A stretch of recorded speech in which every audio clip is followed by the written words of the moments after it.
Good morning and welcome to Splash Live, West Bloomfield's only local morning news show here on Civic Center TV at 9:30. I'm Maddie Mustin.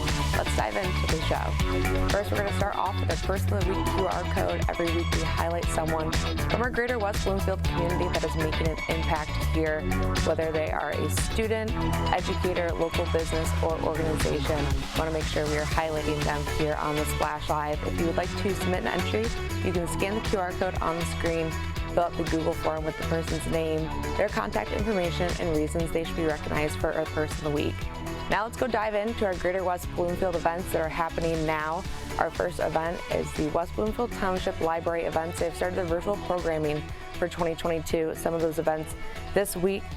Today, the registration opens for the West Bloomfield Library on the Go Winter Snow Globe. Tomorrow, they have their 9 a.m. tween and teens library on the go with the subject Love on the Go, Love Crafts. Their 9:30 a.m. Positively Preschool class, and their 10 a.m. they're hosting a talk called Returning to a Normal Building Resiliency. So if you'd like to register for any of these classes, you can do so by going to the West Bloomfield Township Public Library page, go to their events calendar page, and register through there. Our next event is the West Bloomfield Parks event for Black History Month. West Bloomfield Parks is working with the West Bloomfield Diversity Task Force to bring new free events to celebrate Black History Month. Their Black History 101 Museum is open for all ages. This event is this Saturday, February 5th, from noon until 3 p.m. at the library, founded by Dr. Khalid Al-Hakim.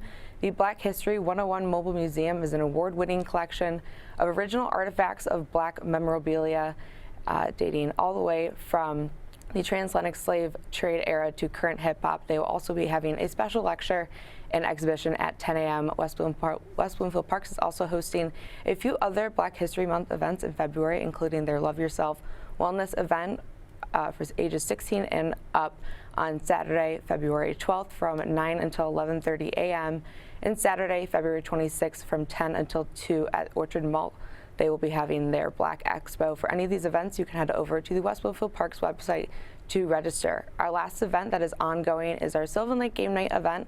This event is perfect if you're looking for something fun to do this winter. Whether you go alone or with friends, the Sylvan Lake Game Nights are a great way to safely socialize with your neighbors and friends. Sylvan Lake Game Nights take place every Wednesday when there is not a Sylvan Lake board meeting in the community center. Game night starts at 5:30 p.m. and will go to about 9 p.m. in the community center. And this event is open to all Sylvan Lake residents, and you're welcome to bring your family and friends. If you have an event you would like us to feature, you can send us a message on our social media pages at Civic Center TV and Facebook at Civic Center TV.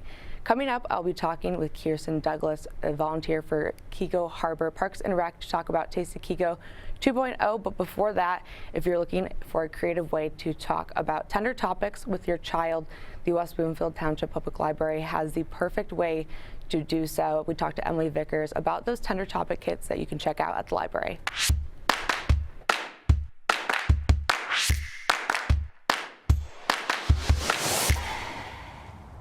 The winter season can be hard on a young mind, but inside West Bloomfield Township's public library, someone is hard at work, making take-home kits for literacy problems, social issues, and more.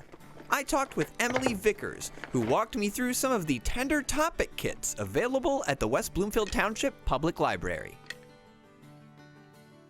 So this kit is the Visual Impairment Kit.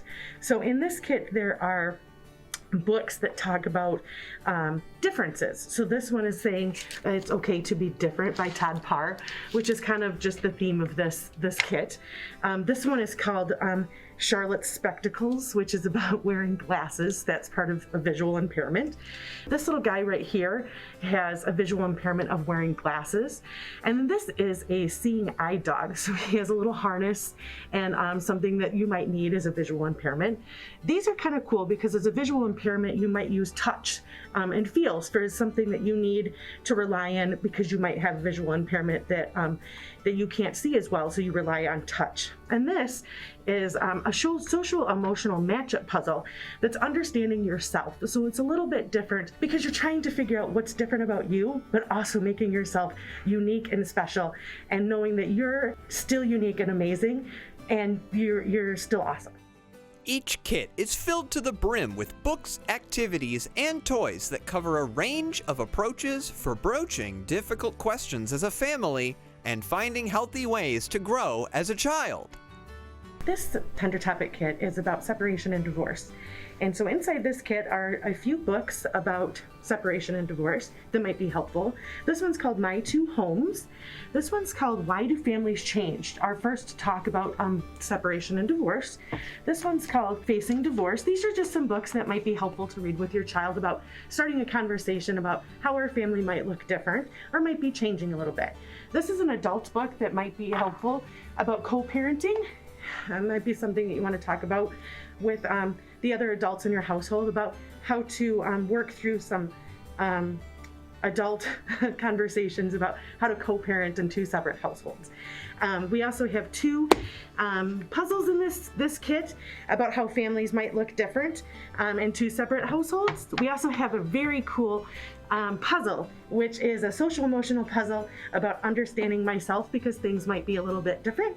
And then we have a very cool, which are my favorite, these magnetic families, and they all are different and all the families can look different, and there might be there might be really tall family members and very short family members, and they all look very cool, and I absolutely love them. So yeah, they're very cool. Yeah, Emily, they are pretty cool. If you'd like to pick up a kit for your home or a friend you know, you can put a kit on hold over the phone or rent one out in person at the West Bloomfield Township Public Library. Thank you to Emily Vickers for giving us a tour of their Tender Topic kits. Reporting for the Splash Live, I'm Calvin Brown.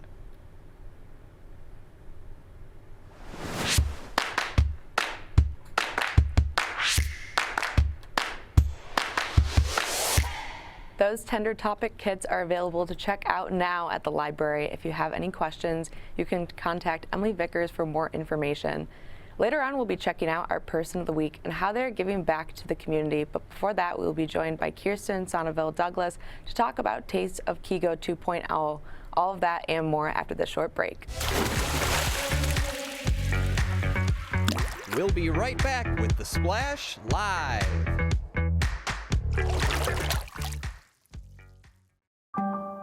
In the face of COVID-19, staying healthy is important. And now the same is true as we face the flu. Influenza has the potential to infect millions, putting lives and the healthcare system at risk. Fortunately, it's easy to protect yourself. The flu vaccine is safe and effective, and with COVID-19 still spreading, it's essential. To see how you can hit this virus head-on, visit michigan.gov/flu. Can I ask you a question? Why do you want to get the COVID-19 vaccine? I don't like getting sick. The virus will die. It will be easy to not catch it. Keep my family safe and keep playing soccer. Because I love being vaccinated. What's your hope for everyone? I hope everybody gets the vaccine. To keep safe and strong. Be like happy, having fun everywhere. Everyone stay safe and hope you get the vaccine. And now, back to the Splash Live. Welcome back to the Splash Live. I'm your host, Maddie Muschin. There's a fun event happening in Keego Harbor this week, Taste of Keego 2.0. It is their restaurant week, and here to talk to us about that is volunteer at Keego Harbor Parks and Recreation, Kiersten Sonneville-Douglass. Kiersten, thank you so much for joining us this morning. Thanks for having me, Maddie. I appreciate it. Kiersten, can you first tell us a little bit about your position with Keego Harbor Parks and Recreation and a little bit maybe of how you got into that there in Keego Harbor? Sure. I am one of the commissioners on the Keego Harbor Parks and Rec board. We have 9 seats and then 3 alternate seats. I have just completed my first term, which is a 3-year term, and excited to start my next one. I got into it. I have an events and promotions background, and I feel that one needs to serve and give back to our community. I felt that that was a great connection and good synergy for me to do it this way. And Keego Harbor Parks and Recreation, one of their big events this week is the Restaurant Week, Taste of Keego 2.0. Can you tell us a little bit about how Parks and Recreation in Keego Harbor got involved with Restaurant Week and what they're doing to help out those restaurants during the ongoing COVID-19 pandemic? Super excited. This is it's a new event. We used to do, or we still do, Taste of Keego. It's our largest fundraising event pre-COVID. It was hosted at Santia Hall. We have had it 7 times, but again, like that was one of our largest fundraising events. With the pandemic hitting, we couldn't gather. And so last year, trying to brainstorm and come up with some ideas to help drive business to our businesses in Keego Harbor that support Parks and Rec in our community. And so thought about rebranding and refreshing the Taste of Keego. So it became 2.0 and just started Restaurant Week. So we reached out to the local restaurants saying, hey, most metropolitan cities actually have a Restaurant Week. What do you think? Let's try it out. And we have 8 restaurants that agreed to participate, and we're super excited for our first year. Let's talk about some of those great restaurants that we have here in Keego Harbor. Can you give us a little bit of insight into some of the restaurants that are participating in this Taste of Keego 2.0? Sure. We're a small city by a half a mile by a half a mile, but we have 8 that agreed to participate. They are, and I'm going to read them so I don't miss them, B1, Brew House, Gino's, the Harbor Steakhouse, Indo, Jaybird, Jet's Pizza, and The Lodge. And Keego Harbor Parks and Rec is also holding a contest as part of Taste of Keego 2.0. Can you explain a little bit about the contest and how one would go about entering it to win? Super, yes. So since it's our first year, just want to try to drum up some promotion, some excitement around this first year of Restaurant Week. So every day, participants who do visit the restaurants and participate in Restaurant Week can post a picture on social media, being Facebook and Instagram, for a daily random drawing for a $50 gift card or gift certificate from one of our participating restaurants. And so if they just, they have to follow Parks and Rec so we can actually see it. So be sure to like Keego Harbor Parks and Rec, then post a picture, make sure it's a public picture with the hashtag Taste of Keego. Kiersten, as we wrap up, is there anything else that you wanted to share about Taste of Keego 2.0 or anything else that's happening with Keego Harbor Parks and Rec? We have vacant seats, so we would love others to volunteer. Make sure you're following us. We have events all through the year. We're excited that we're able to have the Memorial Day Parade again this year. So start looking out for some information about that. Thank you so much for taking time out of your morning and joining us, Kiersten. Thank you. Have a great day. You too. Once again, I was joined by Kiersten Sonneville-Douglass, volunteer for Keego Harbor Parks and Recreation, talking about Taste of Keego 2.0 and how you can get involved with the Parks and Recreation contest that they're holding. Giving back to the greater West Bloomfield community has been a lifelong goal for our Person of the Week. Through creating one-of-a-kind ornaments sold here in the community, Susan Emmerling has raised almost $2,000 for Gleaners. Her creative gift and passion for helping the hungry is why we named Susan Emmerling our Person of the Week. Our Person of the Week is someone who uses their creative gift to give back to others. Susan Emmerling uses her creative gift through making ornaments from paintings she creates and turning them into beautiful, one-of-a-kind ornaments. She sells these ornaments in the greater West Bloomfield community in order to give back to Gleaners. Susan sells these ornaments on her Gleaners page as well as in-store around Keego Harbor and Sylvan Lake for $10, with 100% of the proceeds going towards her fundraiser for Gleaners. She talked to us about how these ornaments are created in order to raise money. So that's probably the easiest thing for me to talk about, because the ornaments they're so different. There's such a variety of ornaments, and each one is really like a painting in itself. And everyone is different. For example, this one was created by, I actually cut up a painting that I had done, a watercolor painting, adhered it to the wood, and varnished it with a UV protection. This one has some added sequins. These ones are created, this is a can lid. All of them are hand signed on the back and a hand-drawn H for the H project. These were created by, actually, I make all the paper. I take paper and I create paint. You know, I create like almost like paintings on paper. I make my own handmade paper, very colorful. And then they're all hand cut pieces adhered to this can lid and then varnished. For more information about her fundraiser, you can check out her Gleaners page or head over to Watercolors by Susan Lori Emmerling on Facebook. Her passion for art and caring for the hungry is why we named Susan Emmerling our Person of the Week. Thank you so much to Susan Emmerling for all she is doing to give back to gleaners in the community. If you want to check out her ornaments, you can go to her Facebook page at Watercolors by Susan Lauren Emmerling, or you can check out Extra Oomph here in Greater West Bloomfield to purchase some of those ornaments. They're $10 and 100% of the proceeds go back to gleaners. We're going to take a short break, but when we get back, we'll be talking with the new Sylvan Lake Chief of Police, Corey O'Donoghue, to talk to him about some of his new positions and what it means to be serving the Sylvan Lake community. We'll be right back with The Splash Live. This message brought to you by FEMA. Home fires occur most often in winter. Keep anything that can catch fire at least 3 feet from heating equipment. And never use an oven to heat your home. Stay in the kitchen when frying, grilling, or broiling food. Turn space heaters off when you leave the room or go to bed. Make sure all vents are clear of snow and ice to allow carbon monoxide to vent outside. Have your furnace, heating system, and chimneys serviced each year by a qualified professional. Learn more at www.usfa.fema.gov.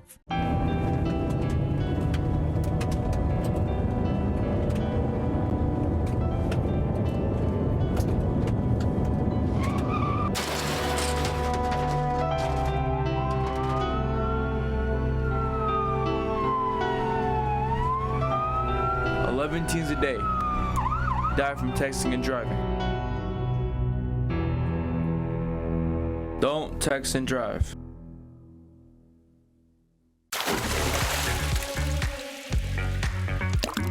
And now, back to The Splash Live. Welcome back to The Splash Live. I'm Maddie Muschin.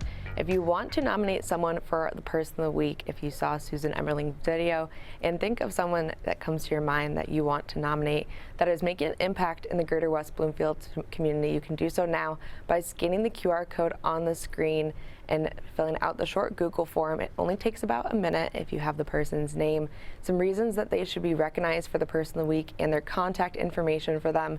We would love to feature anyone in our Greater West Bloomfield community that is making an impact, whether they're educators, students, local businesses, or organization. If you have a neighbor or a friend in the Greater West Bloomfield community that you want to be nominated here on the Splash Live, you can go ahead and scan that QR code, fill out the short Google form, and nominate them there. We're going to take a short break, but when we return, we'll be joined by Corey O'Donoghue. He's the new Chief of Police in Sylvan Lake. We'll talk to him about his position and where he has been before this. We'll be right back with The Splash Live.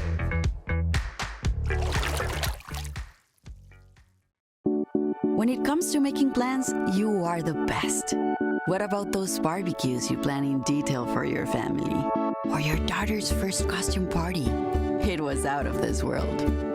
The same way you plan each detail for those moments, start planning to protect you and your loved ones from a natural disaster. Sign up for local weather and emergency alerts. Prepare an emergency kit and make a family communications plan. Protecting your family is the best plan you can make.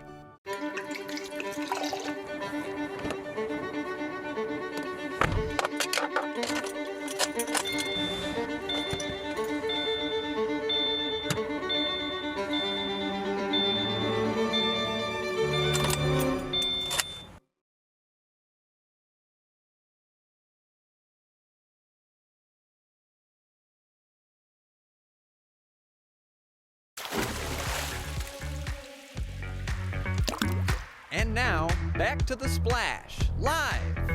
Welcome back to The Splash Live. I'm Maddie Muschin. We're going to look one more time at those West Bloomfield Parks event to celebrate Black History Month.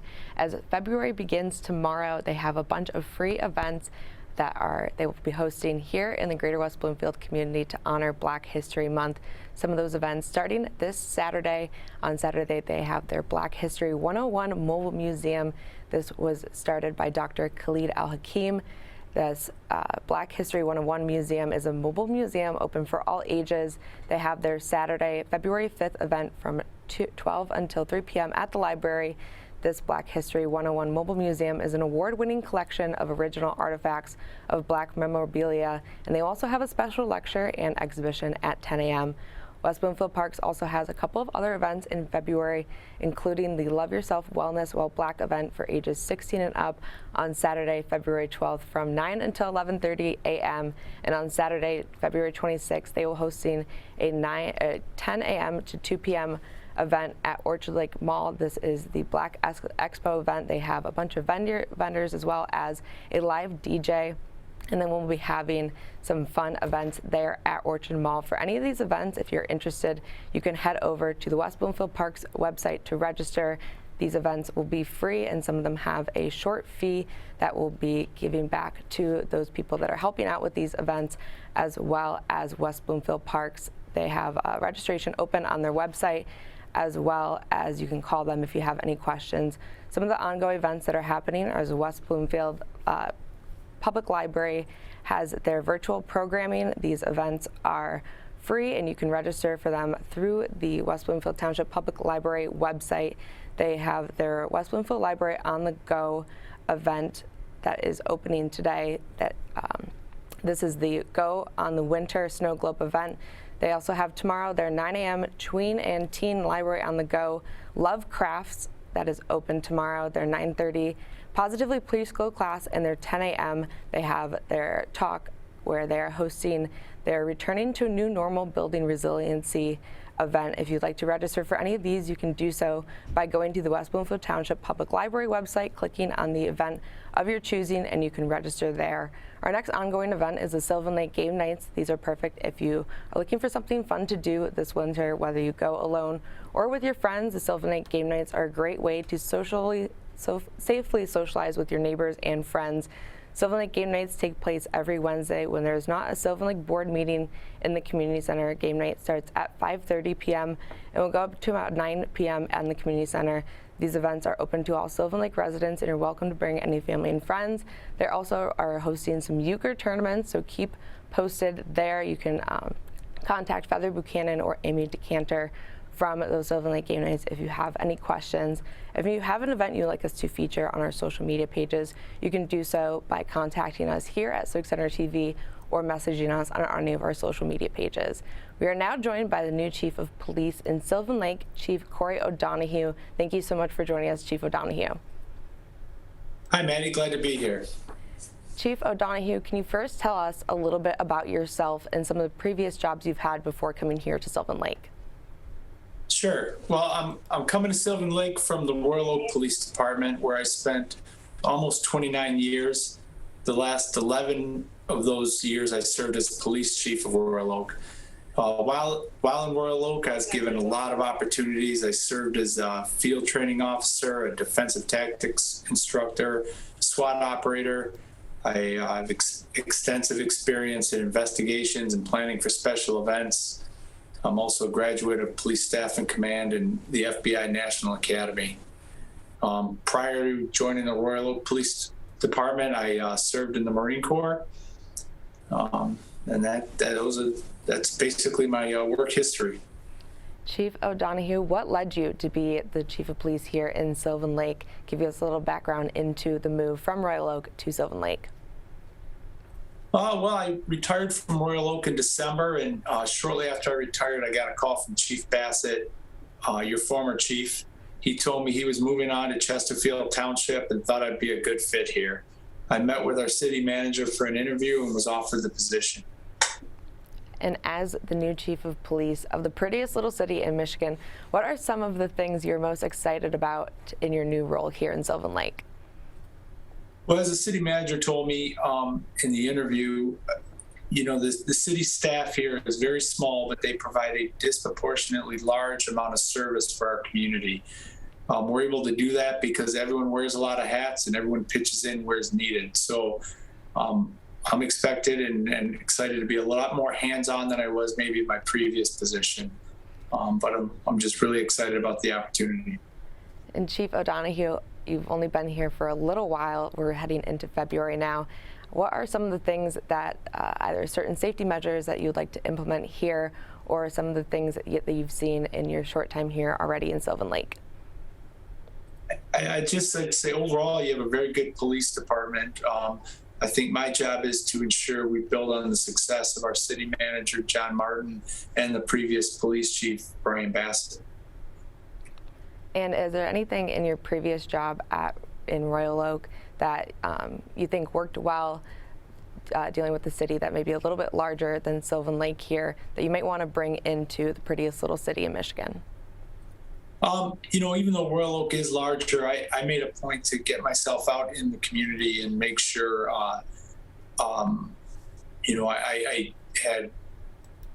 knew the community and the community knew me, and that's something I plan to do here. It is smaller, so I am really excited about getting to meet the people of Sylvan Lake. And as we wrap up, Chief O'Donohue, is there anything else that you would like to share with our viewers about yourself or as the new Chief of Police here in Sylvan Lake?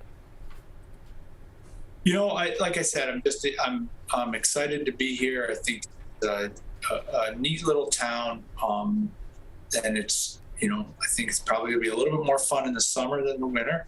But I'm just glad to be here and really anxious to get to know the people of Sylvan Lake. And Chief O'Donohue, you also mentioned the summer. Is there anything that you're most excited about being here in Sylvan Lake? Well, I just seeing the community out of their houses a little bit, maybe, because I have seen some people walking around, but it's been so cold the last couple of weeks. Most people have been bundled up. So